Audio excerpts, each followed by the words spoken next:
Bon, alors bonjour, mesdames et messieurs. Bienvenue à notre deuxième conférence annuelle Procure.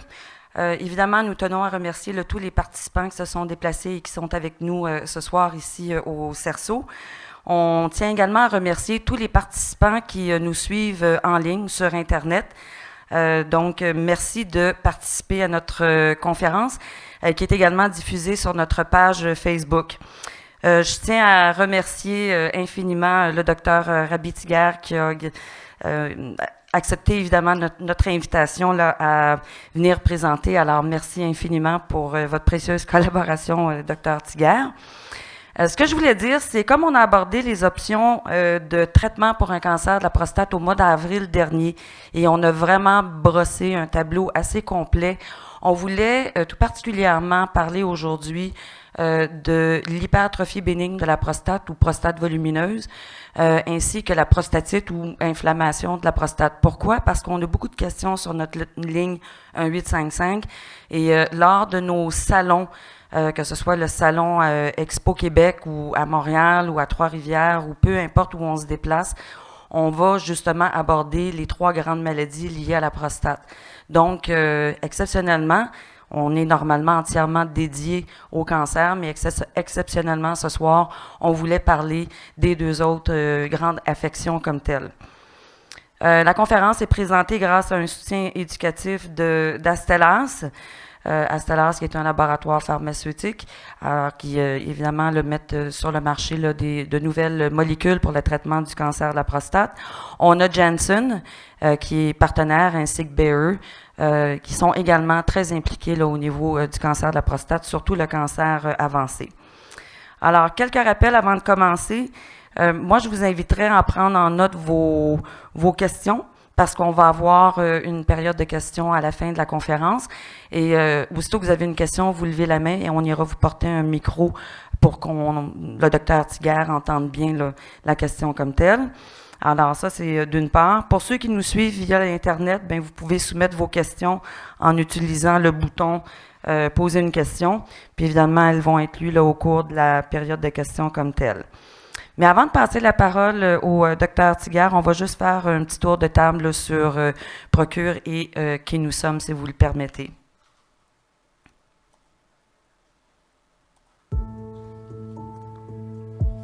Je le fais pour tous les mâles de la planète.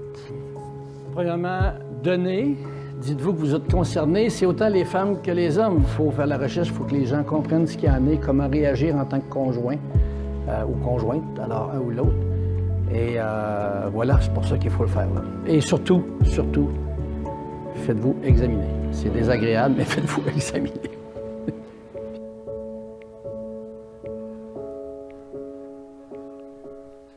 Bon, alors là, évidemment, tout le monde a reconnu Régis Labaume, ce témoignage-là, il l'a fait en 2016 lors de la campagne Novembre. C'est une grosse campagne de sensibilisation et de financement qui a lieu tous les mois de novembre. Il était un ambassadeur, comme vous pouvez le voir, il est encore un ambassadeur cette année. Justement, cet hiver, début printemps, il y a eu un diagnostic de cancer de la prostate. Alors, il a reçu un traitement, il a reçu la chirurgie et on va voir là, comment tout ça se déroule, mais il semble bien s'en remettre. Alors, donc, vous allez en entendre parler tout au long du mois de novembre. Il va être quand même très, très présent. Alors, qui nous sommes? On est le seul organisme de bienfaisance à l'échelle provinciale qui est entièrement dédié au cancer de la prostate par la recherche, la sensibilisation, l'information et le soutien. Plusieurs d'entre vous, évidemment, connaissez Jean Pagé, Winston McQuaid, nos 2 grands porte-parole qui ont brisé à peu près tous les tabous entourant cette maladie-là et évidemment là, qui ont participé, qui ont mis énormément d'énergie avec nous depuis les 10 dernières années. Notre mission, elle a 3 axes, justement, sensibilisation, recherche, information et soutien. Et lorsqu'on parle de sensibilisation, à chaque don qu'on reçoit, il y a 92 sous qui vont à la cause. Et c'est ce qui nous permet également de garder tous nos services actifs sur une période de 12 mois. Quand je pense à nos infirmières spécialisées en neuro-oncologie, elles sont disponibles 7 jours sur 7. et ça, 12 mois par année. Même chose pour les webinaires, les conférences, toutes nos interventions, nos conférences en entreprise, ça dure à l'année longue, même si la campagne de financement a juste lieu durant le mois de novembre, en particulier celle-ci. Alors, quand on investit dans la recherche, peut-être que certains d'entre vous faites partie de la Biobanque Procure, mais le message clé ici, c'est vraiment d'aller chercher des avancées au niveau des outils de dépistage, mais aussi au niveau de la personnalisation des traitements comme tels. Et ça, c'est pas juste pour le cancer de la prostate, ça va pour tous les cancers. Personnaliser les traitements pour chaque personne. Lorsqu'on parle de l'information et du soutien, bien justement, la conférence qu'on fait aujourd'hui fait partie de notre programme et nos services d'information et soutien. On a notre ligne sans frais, les infirmières, on a des webinaires, notre programme en entreprise. Évidemment, on a des publications gratuites et on a un site web qui est revu par un comité d'urologues pour s'assurer que tout le volet médical est définitivement à jour. Alors, on n'hésite pas à ce moment-là pour aller voir procure.ca. Vous allez avoir toutes les informations en date de 2019. Pourquoi Procure? Bien, parce qu'il y a 12 hommes qui reçoivent un diagnostic de cancer de la prostate tous les jours. Évidemment, c'est une affaire d'hommes, de couple, de famille. Ça peut être vos frères, pères, collègues, des coéquipiers, des amis, vos fils. Donc, c'est pour ça qu'on est là. On est vraiment là pour donner une information qui est juste, qui est d'actualité, et puis pour finalement briser les tabous puis vous soutenir. Alors, aujourd'hui, la conférence va porter, comme je l'ai mentionné, tout particulièrement sur la prostate volumineuse puis la prostatite. Et le docteur Abétiguer va faire un survol de la prostate. Il va parler en premier lieu de la prostate volumineuse, suivi de la prostatite, la période de questions et ensuite la conclusion de la conférence. J'aimerais vous inviter au podium, Dr. Tiguer. Merci infiniment.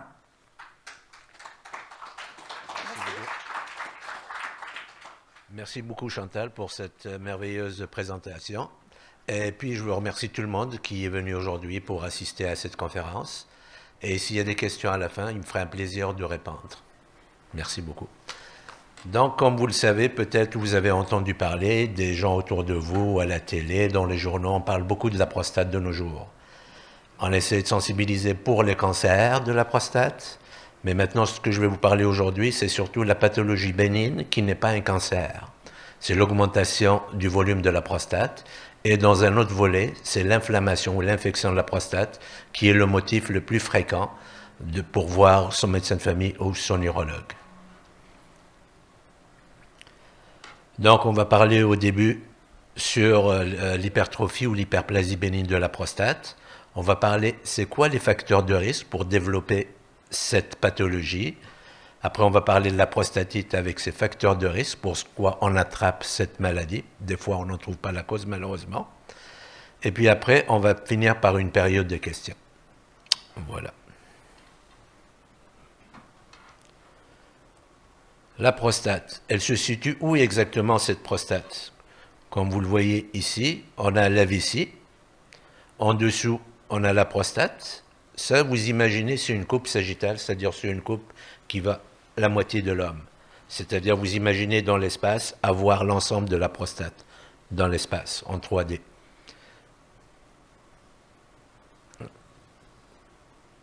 En avant, c'est le pubis, l'os qu'on voit en avant.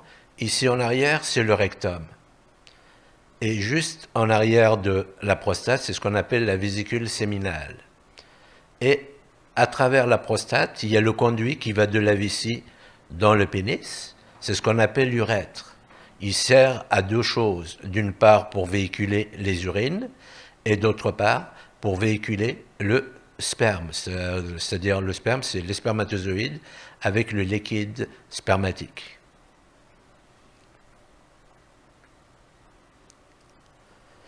Donc, c'est une glande qui est située en profondeur dans le bassin, en avant du rectum et en dessous de la vessie. En pratique, elle est formée de deux grands lobes, un lobe gauche et un lobe droit, et qui entourent l'urètre. Comme je l'avais dit, elle sert à deux choses. C'est ce qu'on appelle un carrefour, pour véhiculer le sperme et véhiculer les urines. La taille, en général, on dit la taille d'une châtaigne ou d'une balle de ping-pong.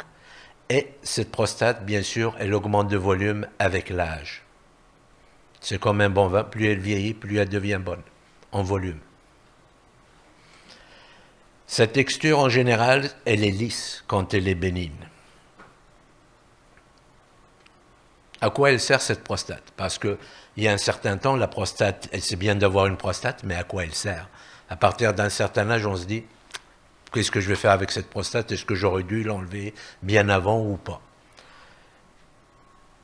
En général, chez l'adulte moyen, elle pèse entre 20 et 30 cc. Mais des fois, ça c'est la moyenne. Mais on peut trouver des grosses prostates chez des jeunes aussi, comme on peut trouver des petites prostates chez des personnes âgées. Donc c'est en moyenne. Elle grandit en vieillissant. Pour ça, il y a des études de fait, des études autopsiques. On a prélevé des prostates chez des gens à partir de 40 ans. On les a regardés au microscope et on a vu qu'à partir de 40 ans, on voit déjà de l'hyperplasie prostatique. Et ça augmente avec l'âge des gens. En général, ça peut arriver que ça grandisse jusqu'à 60 cc, c'est-à-dire 60 grammes, mais ça peut atteindre jusqu'à 250 grammes. On a déjà vu ça. Et encore, ici, on a mis 150, mais ça peut aller jusqu'à 250. Maintenant, la question qui se pose, comme vous le voyez ici, il y a le canal qu'on appelle l'urètre. Quand la prostate augmente de volume, elle peut comprimer l'urètre. Et pour conséquence, ça va empêcher l'urine de s'écouler normalement. C'est pour ça que l'hyperplasie, le symptôme le plus important, ou le retentissement surtout, c'est sur les symptômes urinaires. Et juste avant d'aller plus loin, je sais qu'on va en discuter, il faut pas se dire que tous les hommes qui ont des troubles urinaires, c'est le problème de la prostate. Ça peut être la vessie et puis d'autres parties, la prostate. Parce qu'il faut que ce soit clair. Dans le temps, on pensait que tout homme qui a des problèmes urinaires, c'est sûrement la prostate. Ben non. On les opère la prostate, ils deviennent encore pires après. C'est-à-dire ils vont perdre les urines. Et le problème, c'est pas la prostate. Ça peut être la prostate, mais il se peut que ce soit la vessie aussi. Donc c'est pour que ce soit un peu clair. La prostate, elle a été divisée en des zones. Celui qui a donné le zoning, c'est McNeil, c'est un Américain. Il a fait ça en 1974. Il est de Stanford. Il l'a divisé en 5 zones. La zone de transition, qui est à l'intérieur ici, que vous voyez, la zone centrale et la zone périphérique. Ici, on ne le représente pas. C'est ce qu'on appelle la zone antérieure. C'est une zone fibromusculaire. Mais elle ne sert pas à ça. Donc, c'est juste se rappeler, surtout... J'ai de la misère avec ça.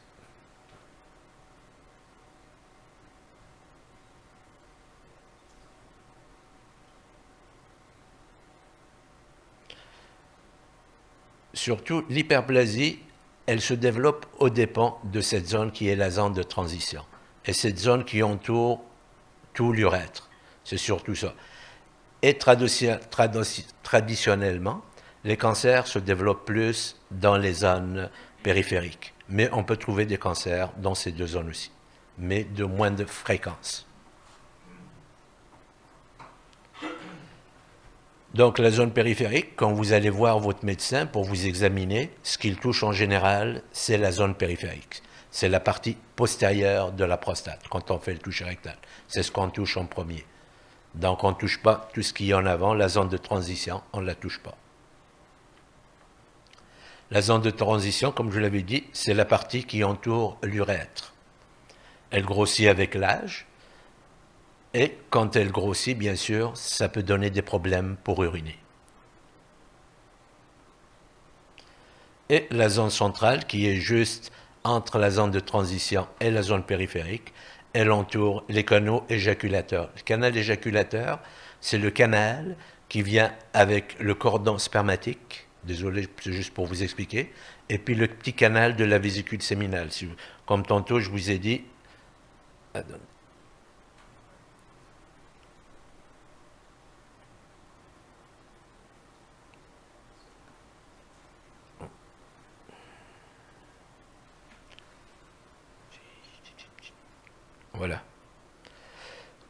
voyez ici la vésicule séminale. Vous avez le canal déférent, c'est le petit tuyau qui vient du testicule, qui ramène les spermatozoïdes. Et puis, en s'abouchant, il est là, avec le canal de la vésicule séminale, ça donne le canal éjaculateur qu'on appelle.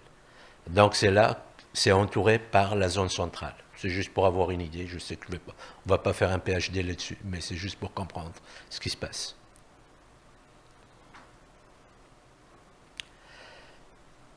Et voilà. C'est quoi le rôle exactement de la prostate? À quoi elle sert? Le premier rôle de la prostate, elle produit environ les 2/3 du liquide séminal, c'est-à-dire le sperme, 80% du liquide vient de la prostate. Et puis il y a un 10% qui vient des vésicules séminales, les petites oreilles de Bonnie que je vous ai montré. À quoi elle sert? Ça sert comme un engrais, comme un nutriment pour les spermatozoïdes. Ça les protège du milieu extérieur, de l'acidité vaginale surtout. Donc, ça les nourrit. La prostate, elle fabrique par certaines cellules qu'on appelle les cellules épithéliales, ça fabrique l'APS, le fameux antigène spécifique de la prostate. À quoi il sert? C'est une protéine qui sert à liquéfier le sperme. Et à quoi elle sert aussi la prostate? Elle sert à propulser ou bien à éjaculer. Quand elle se contracte, c'est pour propulser que le sperme sort facilement. Ce qu'elle ne fait pas, bien sûr, parce qu'on se trompe toujours, la prostate, elle ne participe pas à l'érection. Elle n'a aucun rôle dans l'érection.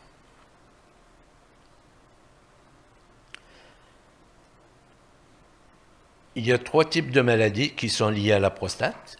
L'hyperplasie bénigne de la prostate, ça touche en général un homme sur 2 à partir de 50 ans, mais on peut le voir encore plus jeune.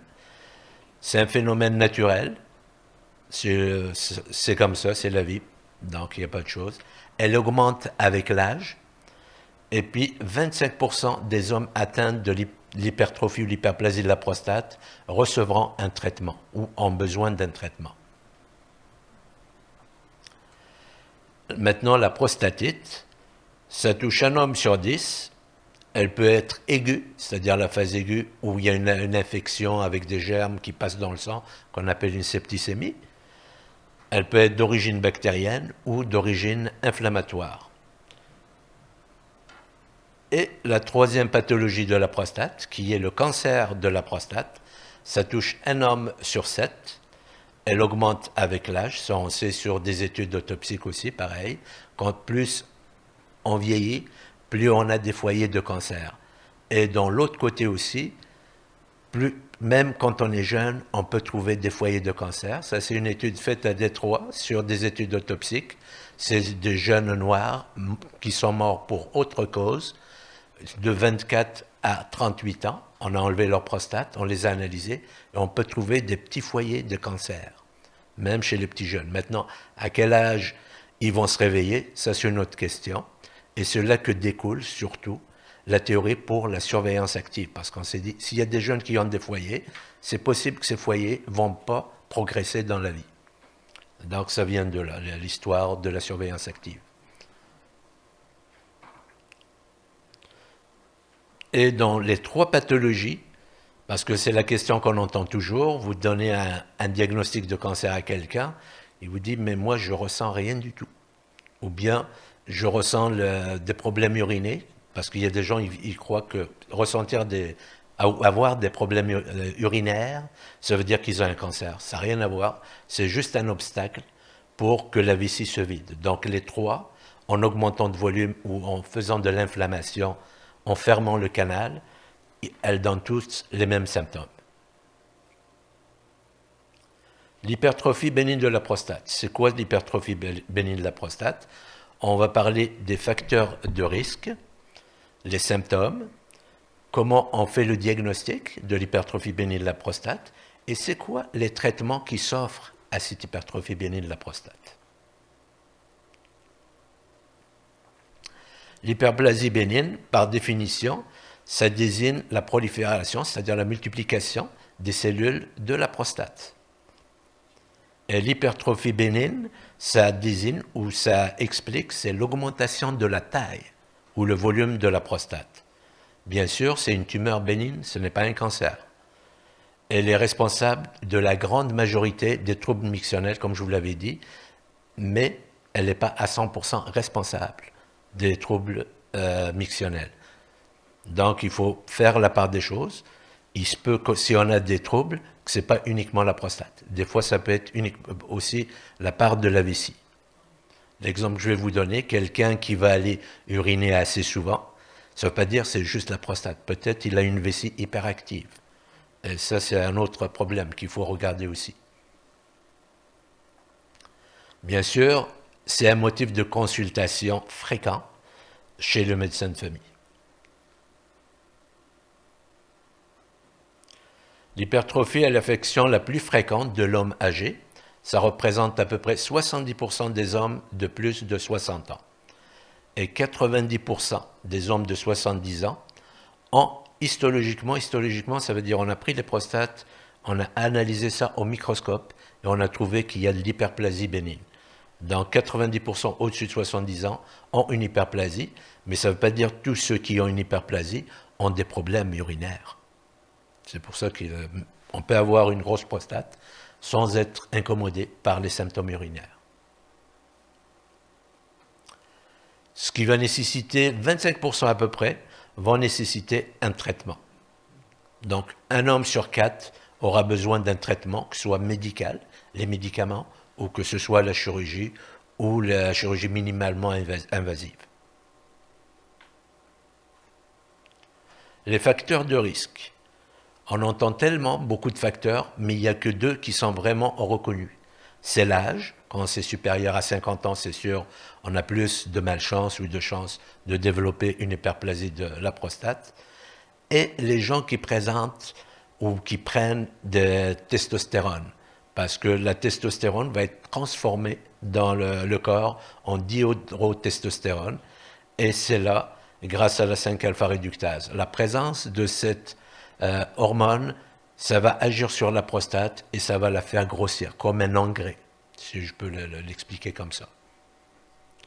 Et ça, il faut faire attention aussi, les gens, parce qu'on sait que l'andropause, chez les hommes, ça nécessite de prendre la testostérone. Et les gens qui prennent la testostérone peuvent être à risque, justement, de développer une hyperplasie de la prostate ou des symptômes liés à cette hyperplasie. Les autres facteurs de risque, on sait qu'il y a une histoire familiale. Quand on a quelqu'un de la famille qui a un problème de grosse prostate, la génération après peut en bénéficier malheureusement de ces symptômes ou de cette hyperplasie.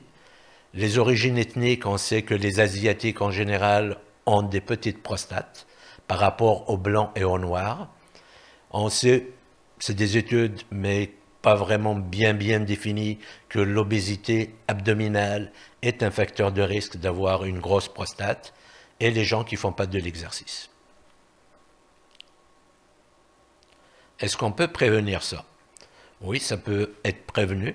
Diminution du poids avec des diètes et de l'exercice. Les aliments. Et ici, on voit c'est des gélules d'oméga 3. Vous avez les oméga 3 que vous allez avoir soit avec du poisson, mangez bien, moins de gras, et un verre de vin, ça peut aider aussi. Il y a des mythes. On pense toujours que l'hyperplasie signifie cancer de la prostate. C'est fou. Il n'y a aucune association entre l'hyperplasie et le cancer de la prostate. Et les gens qui ont une hyperplasie, ils croient, si on a une grosse prostate, il faut toujours la traiter. Non, si on n'est pas incommodé par les symptômes, on ne traite pas, on peut la laisser comme ça. Et on dit toujours, si on fait opérer, parce que j'entends toujours des patients, quand ils se font opérer de la prostate, c'est-à-dire agrandir le canal pour qu'ils puissent bien uriner, ils croient qu'ils ne sont pas à risque de développer un cancer. Mais dans ces cas-là, on n'enlève pas toute la prostate. On enlève juste, si vous vous imaginez un œuf, la coque et le jaune. On enlève juste l'intérieur de la coque. Donc, il reste toujours un petit peu de prostate. Et ce qui reste, malheureusement, peut être à risque de développer du cancer sur le tissu restant. Donc, si on opère la prostate, ça ne veut pas dire qu'on n'est pas à risque de faire un cancer de la prostate. C'est sûr que c'est normal, si la prostate grossit, ça fait partie de l'évolution naturelle, et malheureusement, je dois rester comme ça avec mes symptômes. C'est faux. On peut toujours traiter les symptômes s'il a une grosse prostate. Ça, on le voyait dans le temps chez les femmes, malheureusement, quand elles perdaient les urines. L'incontinence, elles croyaient, c'est la vie, c'est normal, il n'y a rien à faire là-dessus. C'est pas vrai, on peut toujours remédier à ça. Donc, on n'est pas obligé de vivre toute sa vie avec les symptômes urinaires.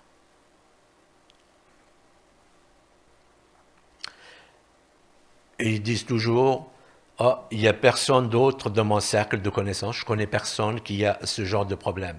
C'est pas parce que les gens n'en parlent pas qu'ils n'ont pas de problème, comme dans tout dans la vie. Il y a ceux qui en parlent, il y a ceux qui n'en parlent pas. Dans le temps, par exemple, dans la même famille, ils ne savent pas que son père a eu un cancer de la prostate. Parce qu'ils n'en parlent pas, c'est resté comme quelque sorte un tabou. Mais de nos jours, de plus en plus, on parle de ces symptômes, on parle de cancer, on parle de l'HBP, donc c'est devenu plus vulgarisé de nos jours que c'était dans le temps. Et ils disent toujours, ils croient que ça en atteint juste les personnes de 70 à 80, mais on peut trouver l'hyperplasie même chez des jeunes de 35 ans. C'est rare, mais ça existe.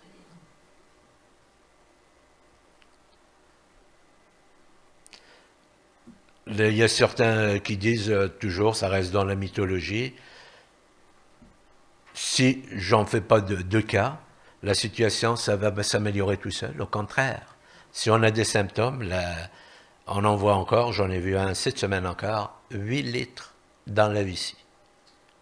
Il s'est laissé aller, il croit que c'est normal, parce qu'après ce qui arrive, on va en parler plus tard, la vessie se distend, c'est arrivé 8 litres, j'étais surpris. Avec bien sûr les reins qui vont être atteints, la dialyse, tout ça, tout ce qui... Si on a des problèmes, ça ne coûte rien, vaut mieux consulter en excès que de laisser faire. Parce qu'il y a toujours des traitements, on peut la traiter. Et il y a des gens qui disent, si j'augmente l'activité sexuelle, peut-être vous l'avez entendu parler dans les journaux, il y a des articles, quand on augmente l'activité sexuelle, on n'aura pas d'hyperplasie. Ça reste encore un sujet controverse. Dans le temps, moi je me rappelle, il y avait des anciens livres de médecine, ils parlaient toujours des extrêmes, c'est-à-dire l'hyperactivité sexuelle et l'hypoactivité sexuelle, c'est très mauvais. Il faut rester dans le milieu. Ça, c'est les anciens livres. Après, on est arrivé, ceux qui ont beaucoup d'activité sexuelle ont un risque moindre, diminué pour le cancer de la prostate.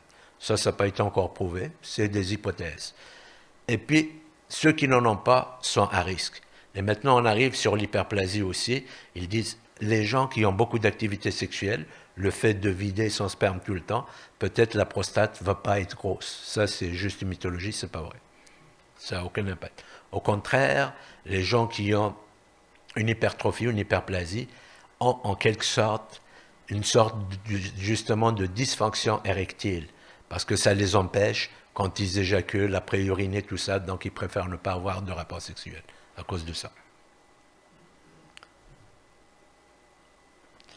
Comme je vous l'avais expliqué, si on retarde les traitements en général, on ne consulte pas à temps, on attend que la vessie soit distendue. Même des fois quand on opère, la vessie c'est comme une ballonne. Quand elle est très stretchée, elle ne peut pas récupérer sa forme initiale. Elle reste toujours distendue malheureusement, si on n'agit pas à temps. Donc ça c'est vrai, si on n'agit pas à temps, là, il va y avoir des problèmes de vidange de la vessie.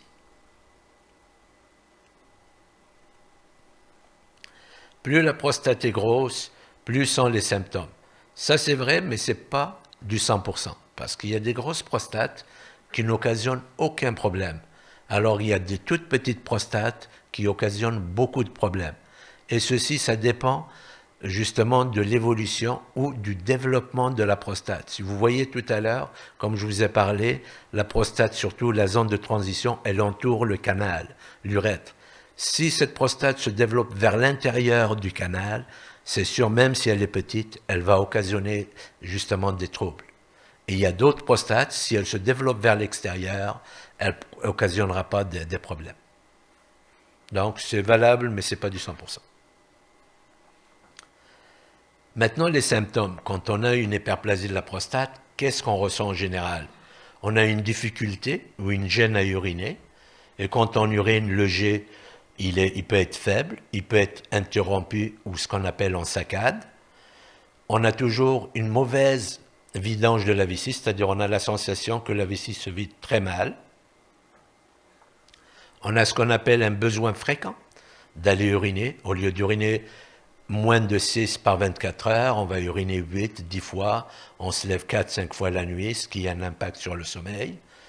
Et puis, on ressent des brûlements quand on urine, et on peut fuir. Les fuites urinaires, en général, c'est des fuites par le surplein. Ça veut dire que la vessie ne se vide pas bien, et puis elle est trop remplie. Donc, c'est ce qu'on appelle des fuites par rétention.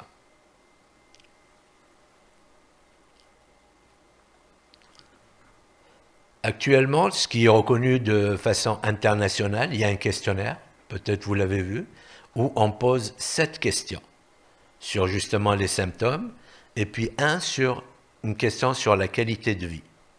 Les 7 symptômes sont regroupés ce qu'on appelle l'index prostatique international, l'IPSS, et le considère que 3 d'entre eux, ça concerne le remplissage, et les 4 autres, la vidange. Et c'est un questionnaire qu'on peut trouver n'importe où, je vais vous le montrer.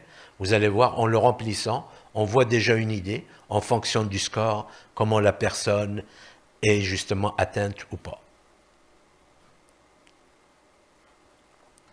Donc, je vous ai dit les 3 premiers. La polyurie, ça veut dire l'envie d'aller uriner souvent. Diurne, c'est le jour. Polyurie nocturne ou nocturie, c'est le fait d'aller uriner assez souvent la nuit. Et le besoin impérieux, c'est les besoins urgents, c'est-à-dire on a des envies fortes pour aller uriner. Et les 4 autres symptômes, ou les 3 autres, pardon, c'est obstructif, ça veut dire qu'il y a une obstruction pour la vidange de la vessie. Et ça se manifeste par la puissance du jet qui est faible, la sensation de vidange incomplète, parce que ça ne se vide pas très bien, et l'émiction en plusieurs temps. Le jet qui part, il s'arrête, il part, il s'arrête. C'est ce qu'on appelle en cascade. Je ne sais pas si vous voyez un peu bien. C'est ça le questionnaire avec les 7 questions justement qu'on pose. Et à partir de là, on prend le score. Le score, juste vous le dire, ça va de 1 à 7, de 7 à 21 et de 21 à 34. Donc, quand ça dépasse les 21 en général, c'est ce qu'on appelle gravement symptomatique. Et puis, il y a la question en bas justement, c'est pour voir la qualité de vie. On pose toujours, si vous avez à vivre le restant de votre vie avec ces symptômes, est-ce que vous êtes heureux, ni malheureux, ou vous voulez qu'on fasse quelque chose là-dessus?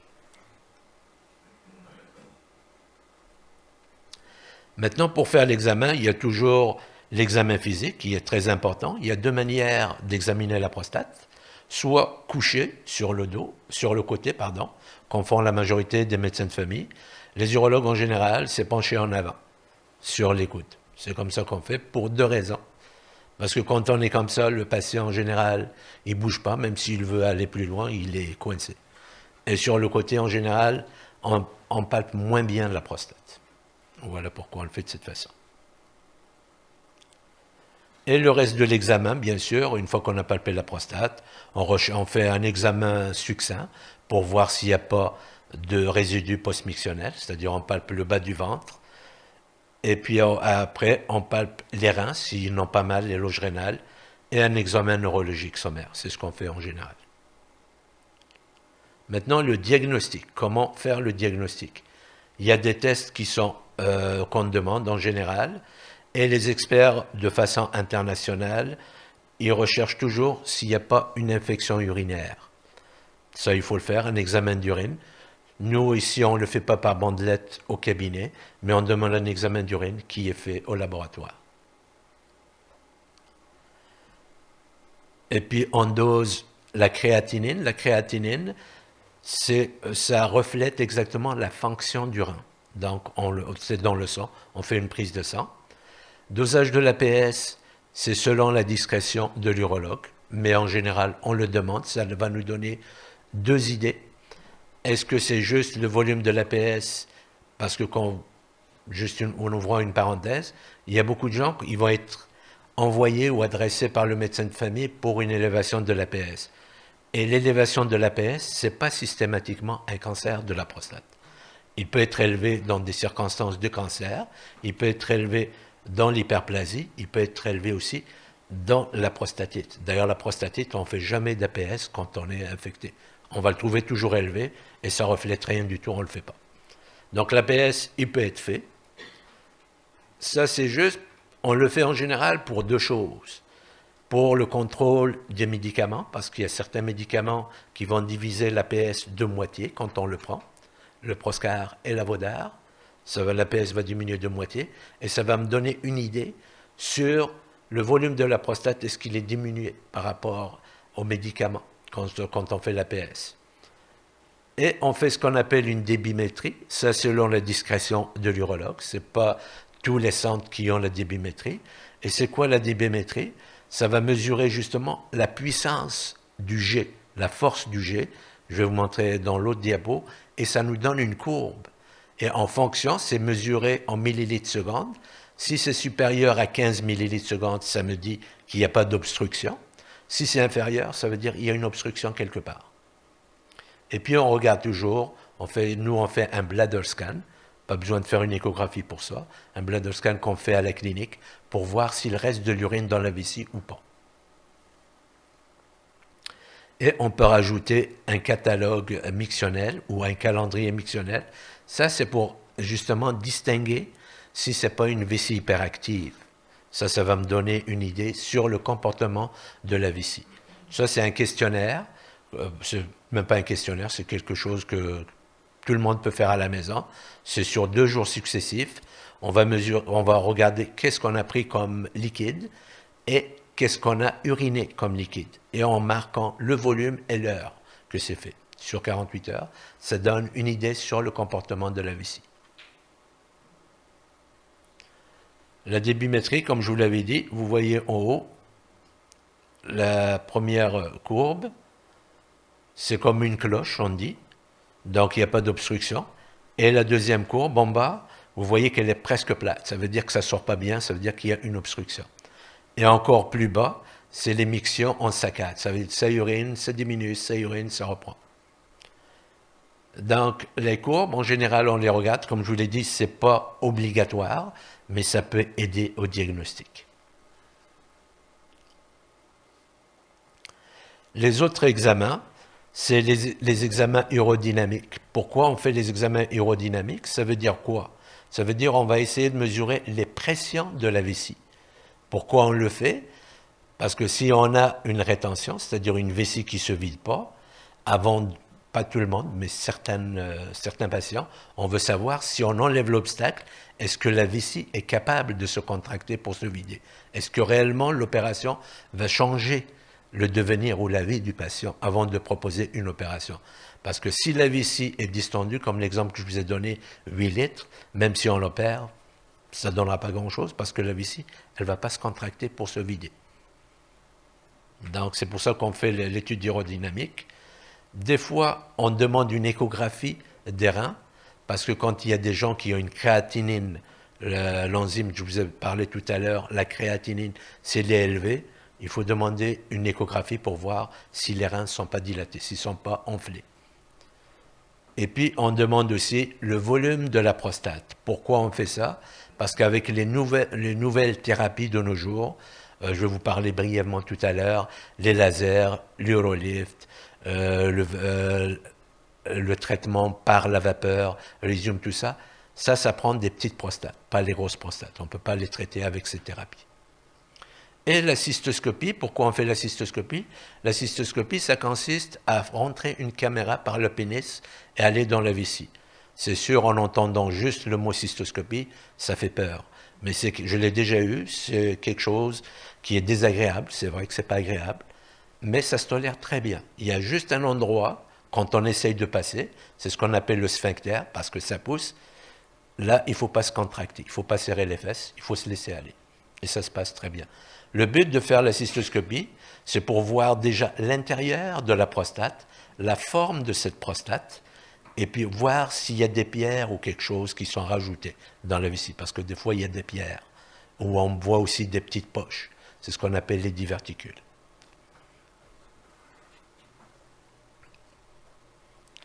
Quelles sont les complications maintenant de l'hyperplasie bénigne de la prostate? Je l'ai schématisé en rouge, la vessie, qui est grosse, la rétention. Elle ne veut pas se vider.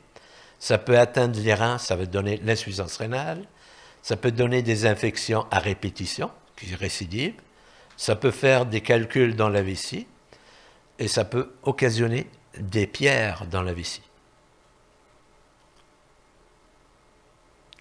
Le traitement, c'est 2 volets pour le traitement. Et ce traitement, bien sûr, est adapté en fonction de l'évolution de la maladie, de la taille de la prostate. C'est pour ça que je vous ai dit, on demande actuellement une échographie, le choix du patient. Et bien sûr, il n'y a pas un seul traitement pour tout le monde. Chaque patient a un traitement adapté à lui. Le but du traitement, pourquoi on traite? C'est pour améliorer les symptômes surtout, réduire l'obstruction et prévenir les complications de l'HBP.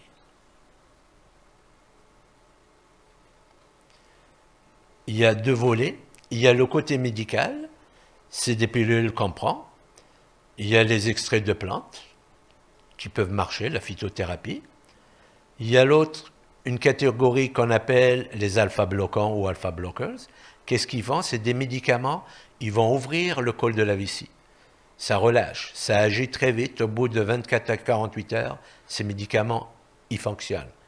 Ils ont des effets secondaires, c'est pour ça qu'on dit toujours il faut les prendre la nuit. Ça peut donner des hypotensions, la chute de tension. Ça peut donner des narines qui peuvent un peu enfler. Et puis, ces traitements, il y a certains, d'ailleurs, pour les gens qui vont être opérés de la cataracte, il ne faut pas qu'ils les prennent. Parce que sinon, ça complique l'opération de la cataracte par l'ophtalmologue, surtout le Flomax. Il y a ce qu'on appelle les 5-alpha-réductases. Ça, il y a 2 sur le marché actuellement, dutastéride et finastéride. Ce qu'ils font, ils agissent sur une enzyme, 5-alpha-réductase. Il y a 2, type 1, type 2, je ne vais pas aller trop dans les détails. Et ce que ça fait, ça shrink, ça diminue le volume de la prostate.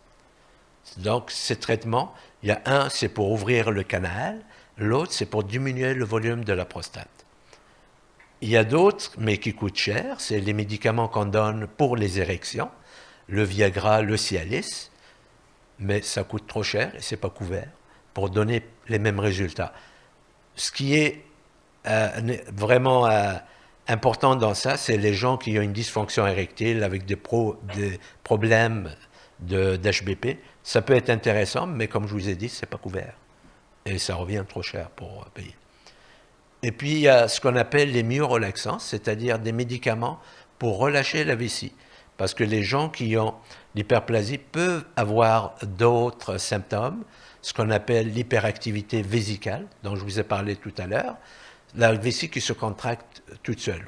Donc, des fois, on a l'association soit de 1, soit de 2 médicaments ou de 3 médicaments. Chirurgicale, bien sûr, c'est la résection transurétrale de la prostate. Celle-ci, ça consiste à aller par les voies naturelles. On a ce qu'on appelle un canal, il y a une lentille, il y a une caméra, ça marche avec de l'eau. Et au bout, il y a une anse électrique qui sert à couper le tissu prostatique et le sortir par le canal. Ça, vous pouvez aller sur YouTube, il y a beaucoup là-dessus. Résection de la prostate, vous allez voir les films, il y en a beaucoup. Soit par le laser.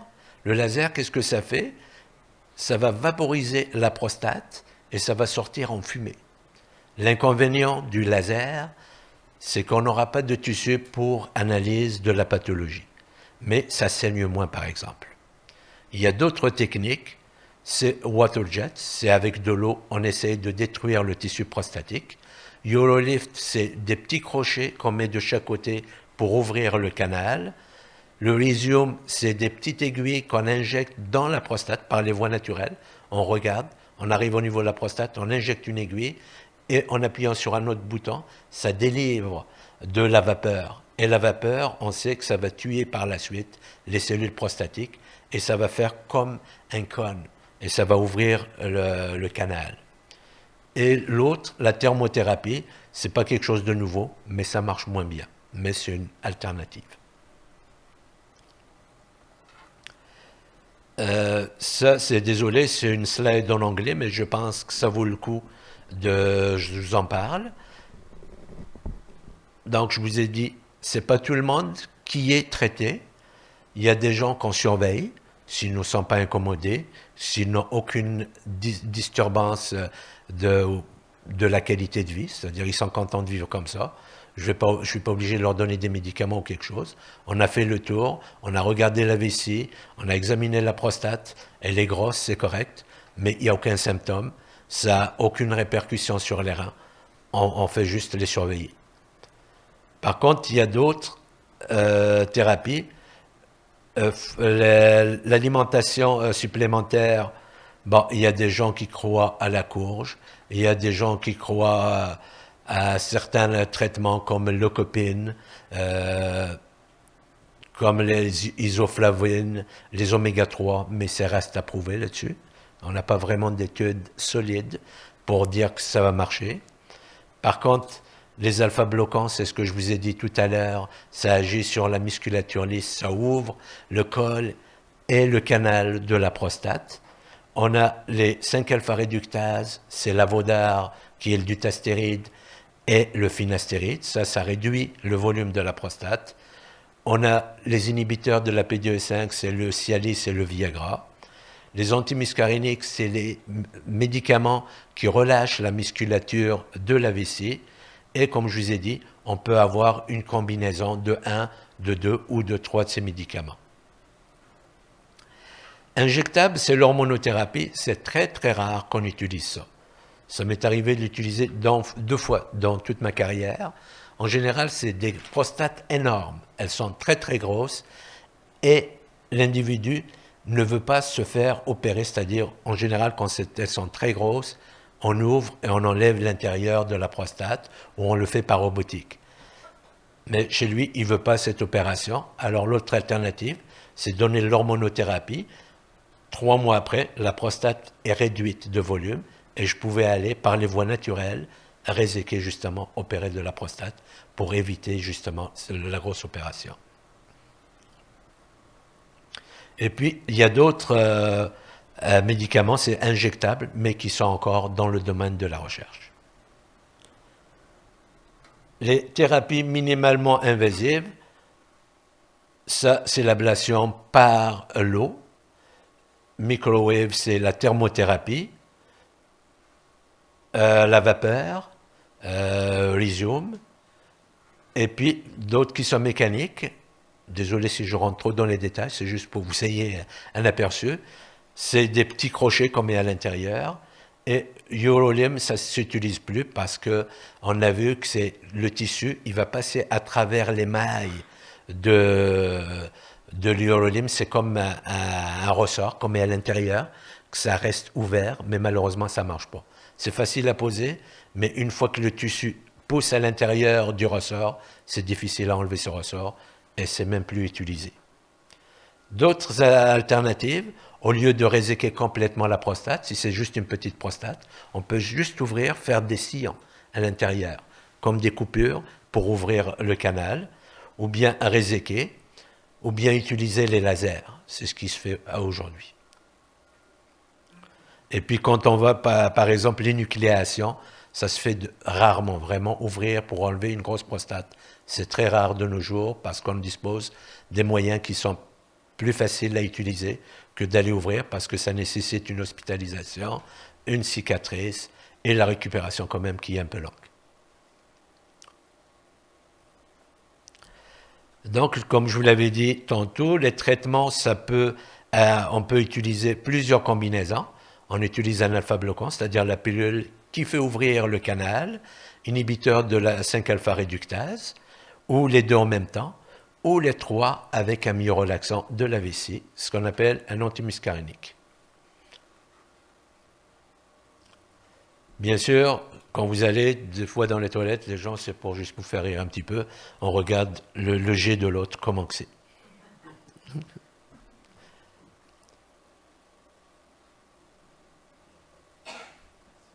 Maintenant, il y a certaines interventions, comme par exemple, dans certains cas, on ne va pas utiliser les médicaments. D'emblée, on va aller pour l'opération. Si quelqu'un, par exemple, a une insuffisance rénale, je ne vais pas essayer d'utiliser les médicaments. Ça ne marchera pas. Il faut vraiment lever l'obstacle. Et la meilleure façon de lever l'obstacle, c'est que la prostate soit opérée. Donc, on passe d'emblée. Ou bien, des fois, il y a des gens qui sont bloqués plus d'une fois. Il vient, il est bloqué, il revient, il est bloqué, il ne peut pas uriner. Troisième fois, là, on n'a pas le choix de l'opérer. Parce que quand on est bloqué une fois, on a une chance sur deux de refaire une deuxième rétention dans le futur. L'autre indication, c'est l'hématurie, c'est la présentation du sang dans les urines. Ça saigne tout le temps. Donc, il faut vraiment qu'il soit opéré. L'autre indication, c'est les infections urinaires à répétition. Donc là, il faut vraiment qu'il soit opéré. Et l'autre indication, si l'hypertrophie, c'est-à-dire la prostate qui est grosse, ça retentit sur la vessie. Ou s'il y a des pierres dans la vessie. Ou s'il y a vraiment un résidu important, c'est-à-dire la vessie ne se vide pas très bien. S'il y a plus de 250 cc dans la vessie, dans ce cas, on est obligé d'intervenir. Et comme je vous l'ai dit, ça ne veut pas dire qu'on ne traite pas tous les hommes. Même les hommes qui ont une hyperplasie n'ont pas besoin de traitement. Seulement 25% qui sont traités.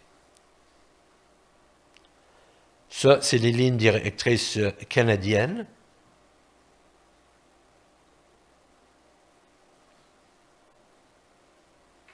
Non, désolé.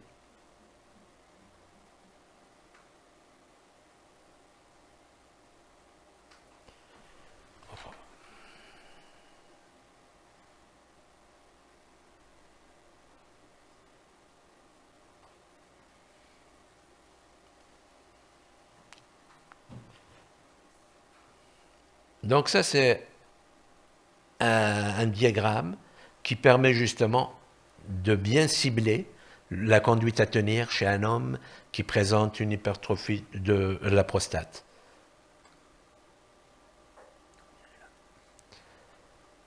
Donc, si des symptômes légers, d'où vient la définition des symptômes légers? C'est juste pour vous expliquer un petit peu. Si vous avez tout à l'heure, je vous ai parlé d'un score, l'IPSS, le questionnaire. Donc, si ça va de 1 à 7, c'est ce qu'on appelle les symptômes légers. La prostate est normale, je la surveille. La prostate hypertrophiée, elle est grosse, soit je la surveille, ou s'il est un peu le patient, il y a certains qui disent, moi je préfère prendre un médicament. Mais on n'est pas obligé de prendre un médicament pour réduire le volume de la prostate. Maintenant, si les symptômes sont modérés ou graves, c'est-à-dire si le score, ça dépasse les 7 ou ça dépasse les 21. S'il y a une gêne ressentie, la prostate est normale, s'il est bien avec ça, on va le surveiller. Si la prostate est grosse, là, on va donner soit le Proscar ou l'Avodart, c'est les inhibiteurs de la PDE5. Maintenant, s'il y a une gêne ressentie, la prostate est normale, soit un traitement par un médicament, les alpha-bloqueurs. Pourquoi on ne donne pas ici de médicaments pour réduire la prostate? Parce que quand la prostate est en dessous de 30 grammes, le Proscar et l'Avodart, ça ne marche pas. On a déjà fait des études là-dessus. Ça n'a aucun effet. Donc, soit on donne l'alpha-bloquant, si ça ne marche pas, dans ce cas, on l'opère. Et à côté, la prostate grosse, bien sûr, on va essayer un traitement par l'alpha-bloquant et l'inhibiteur, c'est-à-dire le Proscar ou l'Avodart. Et si ça ne marche pas, on va venir à la chirurgie.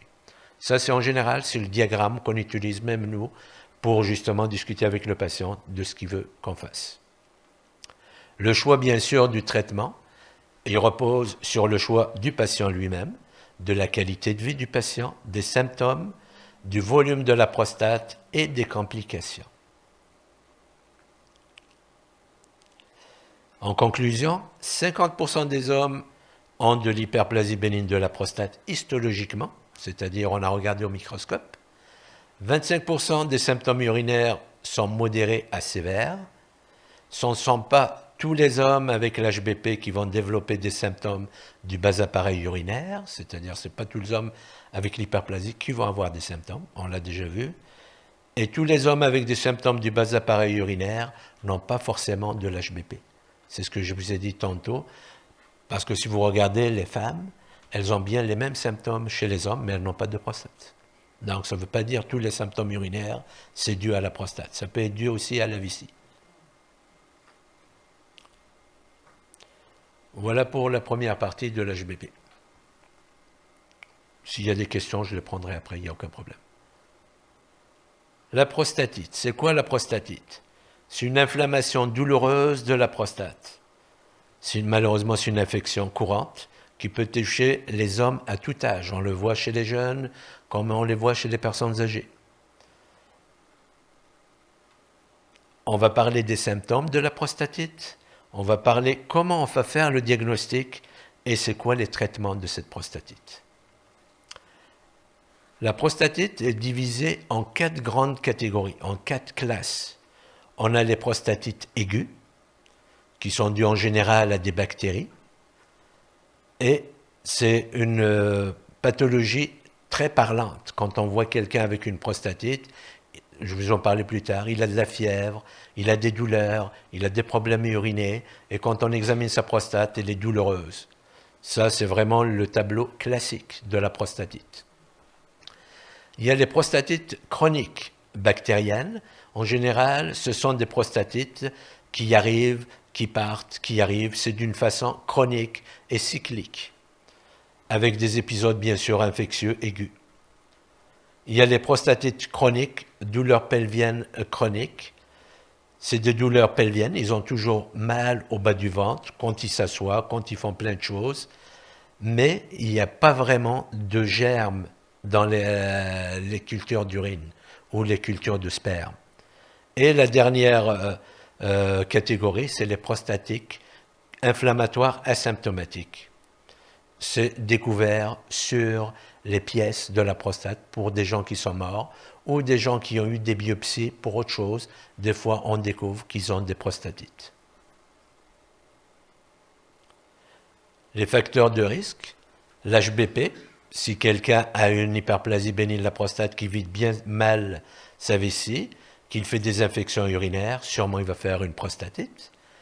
Les infections génito-urinaires, les épididymes, c'est les petites structures qui sont au-dessus des testicules. Si elles sont infectées, ça suit le trajet, et puis ça peut se loger au niveau de la prostate. Les orchites, c'est les infections des testicules. Les urétrites, c'est les infections de l'urètre, le tube, ou bien les cystites, c'est les infections de la vessie. Les sténoses de l'urètre, il y a des gens qui ont des rétrécissements du canal, ils vident mal la vessie, ils ont un résidu, ils font des infections, ils peuvent faire des prostatites. Les gens qui prennent des médicaments pour l'immunosuppression, des greffés ou des corticostéroïdes, ils ont leurs défenses qui sont diminuées, ils peuvent faire des infections. C'est un terrain propice pour ça. Et les gens qui ont des maladies sexuellement transmissibles aussi peuvent faire des prostatites. Le phimosis, c'est la peau du prépuce quand elle est fermée, complètement, on en voit fermée. Ça fait des infections. L'infection au niveau du gland, ça remonte dans la vessie et ça va aller dans la prostate. Il peut faire une prostatite. Ou bien, on peut faire des prostatites suite à certaines manœuvres. Des gens qui ont une cystoscopie, à peu près 3% peuvent faire des infections urinaires suite à une cystoscopie. avec tous les moyens qu'on prend, d'asepsie et tout, malheureusement, il y aura 3% qui vont faire des prostatites. Les cathétérismes, les gens qui sont hospitalisés pour autre chose, qui ont un cathéter parce qu'ils vident mal leur vessie, une fois sur deux, ils vont faire une infection urinaire et ils peuvent faire une prostatite suite à ça. Les opérations endoscopiques, quand on opère de la prostate, malgré ça, on donne toujours des antibiotiques, mais malgré ça, il y a des petits foyers d'abcès ou quelque chose dans la prostate, ils peuvent faire une infection par la suite. Suite à des biopsies de la prostate, on peut faire aussi des prostatites. Il y a à peu près 5 à 6% qui font ça. Actuellement, ce qu'on fait pour diminuer, on donne des antibiotiques et on recherche au niveau de l'anus des germes résistants, ce qu'on appelle un certain type d'antibiotiques, les quinolones. On les recherche pour justement leur donner autre chose. Il y a à peu près 3% des gens qui sont porteurs de ces germes résistants aux quinolones. Et l'autre cause aussi, c'est le bilan urodynamique. Pourquoi? Parce qu'on met des cathéters à l'intérieur de la vessie et un capteur qui est dans la vessie et au niveau du sphincter pour mesurer justement les pressions, la sensibilité de la vessie. Et en faisant cette manœuvre, c'est comme si on met un cathéter, donc on est à risque de faire une infection. Qu'est-ce qu'on peut voir dans le tableau d'une prostatite? On peut voir plusieurs symptômes. Des fois, on peut voir du sang qui va sortir, c'est l'hématurie, ou bien on peut voir du sang dans le sperme. Il y a beaucoup qui vont arriver, docteur, le sperme il est rouge, il s'inquiète. C'est sûr, il faut s'inquiéter parce qu'il y a 10% des gens qui ont du sang dans le sperme pourraient avoir un cancer de la prostate. 90%, c'est de l'infection ou la prostatite. Mais avant de dire ça, on regarde toujours, on fait le tour pour s'assurer qu'on n'est pas passé à côté d'un cancer. On a toujours des sensations de brûlement ou bien des douleurs au niveau du gland. Ça, c'est la prostatite. Éjaculation difficile. Lors de l'éjaculation, ça devient douloureux et ça ne donne même plus envie d'accomplir un acte sexuel par la suite à cause de ça. On peut avoir des écoulements, comme du pus qui sort par l'urètre. On peut avoir des douleurs au niveau des testicules, au niveau de l'aine, au niveau du bas ventre, au niveau du bas du dos aussi. Et puis, des fois, ils ont des sensations en arrière du rectum et au niveau du périnée, à cause de la prostatite. Quand ils s'assoient, ils ne peuvent même pas s'asseoir sur une chaise normalement. Ça peut aussi donner des besoins, c'est-à-dire les envies pressantes d'aller uriner assez souvent, des urgences qu'on ne peut pas attendre, quand ça pique ou quand ça prend, il faut aller tout de suite aux toilettes. La question que je pose toujours, si vous prenez l'autoroute, est-ce que vous êtes obligé d'arrêter? Si vous arrêtez vraiment, c'est que vous ne pouvez pas continuer la route, c'est que ça vous prend, ça vous pogne, il faut vraiment s'arrêter, donc c'est ça l'urgence. Ça veut dire que vous ne pouvez jamais la reporter, ça vous pogne. Ça, c'est ce qu'on fait en général. Il y a des médicaments, et puis on recommande la physiothérapie pour apprendre à contrôler sa vessie. Comment reporter le besoin. Ça marche. Le jet est diminué à cause de l'inflammation de la prostate. On a des difficultés à uriner, on est obligé de pousser. Et dans les cas des prostatites aiguës, on peut faire de la fièvre, des frissons et des douleurs musculaires, comme un syndrome grippal vraiment. On peut faire des infections urinaires à répétition. Et comme je vous ai dit, on peut avoir une diminution de libido et de l'activité sexuelle parce qu'à chaque rapport, s'ils ont mal après l'éjaculation, ça leur donne plus envie d'achever un autre rapport. Maintenant, le toucher rectal, il faut toujours le faire, mais il faut le faire avec prudence. Il y a certains dont, quand le tableau est vraiment clair sur une prostatite, vaut mieux ne pas le faire. Pourquoi? Surtout, il ne faut pas le faire appuyer, parce qu'en appuyant sur la prostate, on va appuyer sur des germes qui vont passer dans le sang et on va aggraver le choc septique. Donc, si on ne le fait pas, ce n'est pas grave, mais si on le fait, il faut le faire avec prudence, sans trop appuyer. Et qu'est-ce qu'on retrouve quand on le fait? En général, on palpe une prostate chaude et douloureuse. Il va sauter sur la table. C'est vraiment très douloureux.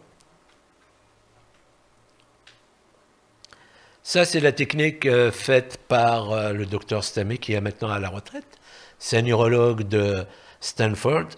Qu'est-ce qu'il fait? Ils vont prendre de l'urine avant de faire ce qu'on appelle le massage prostatique, et il va reprendre après le massage prostatique. Ça, c'est pour regarder s'il y a des germes, si c'est vraiment la prostatite ou c'est vraiment une infection de l'urètre. Si on fait l'examen de l'urine directement, on trouve des germes, on a forte chance que ça vienne de l'urine. Mais si on palpe la prostate, qu'on retrouve encore des germes, c'est fort possible que ça vienne de la prostate. On ne regarde pas uniquement les germes, on regarde aussi les globules blancs.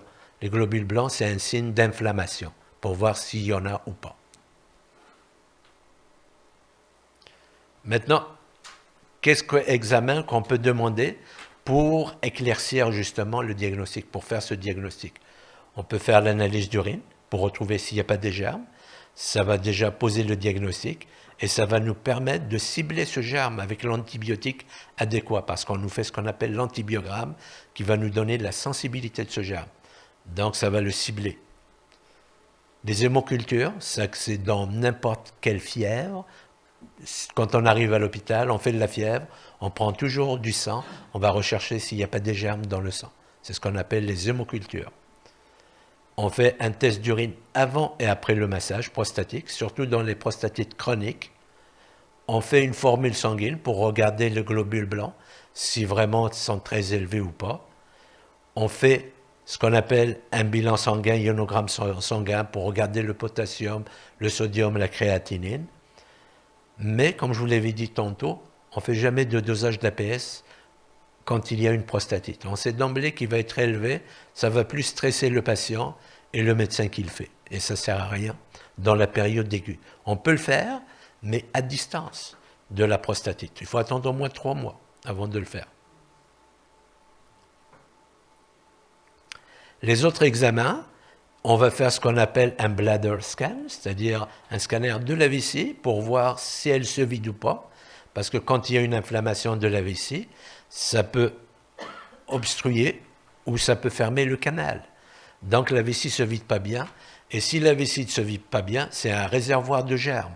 Nous, ce qu'on veut, il faut que ça se vide. Il faut que les germes partent de la vessie. On peut faire l'échographie de la prostate. Elle n'est pas faite d'emblée. Elle est faite juste si on suspecte qu'il y a un abcès. Comment on le suspecte? Il y a quelqu'un qui a fait une prostatite. On lui donne des antibiotiques. 48 heures après, il fait toujours de la fièvre. Là, il faudra vraiment penser qu'il ne fait pas d'abcès, du pus à l'intérieur de la prostate, parce que la conduite à tenir est différente.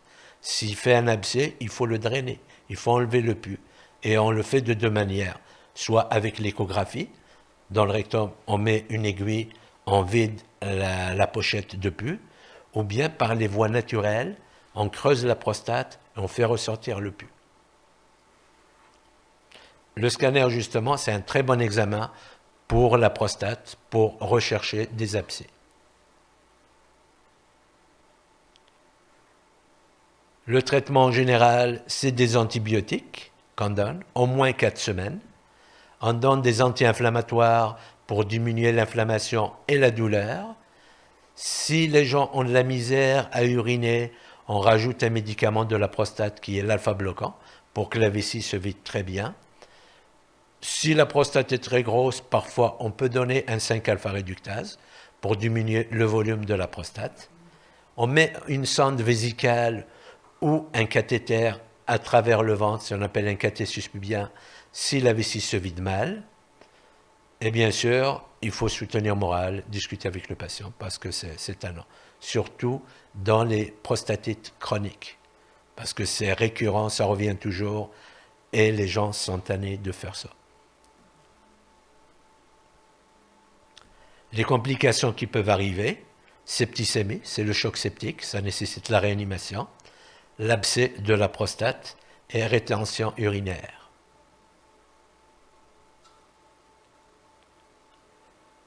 En conclusion, le syndrome de la prostatite est une des maladies urologiques les plus fréquentes.